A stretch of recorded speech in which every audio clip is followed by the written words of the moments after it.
Les messagers de la Nouvelle Terre, Gladys et Marie, nous transmettent un message reçu le 1er février. Ils nous invitent à rester dans une introspection et à être vigilants pour ne pas perdre nos énergies inutilement.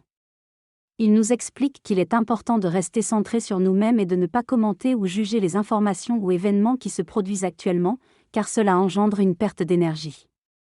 Ils soulignent que nous devons être informés de ce qui se passe dans le monde, mais sans projection énergétique négative. Ils nous encouragent plutôt à transmuter les énergies en laissant notre propre lumière rayonner et en étant conscients de ce qui se passe dans notre entourage énergétique. Les guides prévoient un mois de février mouvementé, où le sujet de la mort sera beaucoup débattu, qu'il s'agisse de décès humains, de fin de projets ou de croyances qui doivent mourir. Ils nous rappellent l'importance de rester stable dans nos énergies et de ne pas tomber dans le piège de la projection mentale. L'auteur parle de ses croyances et de la façon dont il les remet en question. Il évoque la mort comme une perte et une fin de quelque chose, que ce soit la mort d'un être cher ou la mort d'un projet. Il souligne cependant que la mort peut également être vue comme une transformation nécessaire à l'évolution.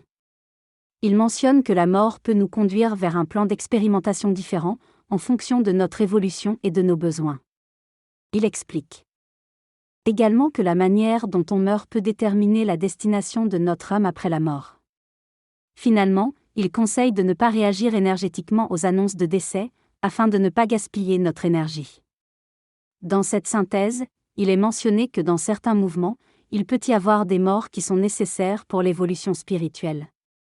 Cependant, pour ceux qui ont conscience d'être des esprits manifestés dans la matière, la mort n'est plus une obligation car ils peuvent transformer leur corps en une forme de manifestation différente.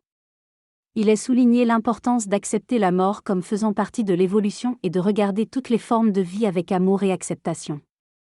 Il est également dit que la vie telle que nous la vivons actuellement est nécessaire pour notre évolution et que nous devons prendre conscience de cela. La canalisation se termine en invitant à l'introspection et en demandant de se défaire de toutes les pensées qui pourraient nous empêcher d'atteindre notre nouvelle forme de confiance. Finalement, il est proposé de laisser l'énergie s'exprimer à travers des sons pour faciliter l'intégration des informations.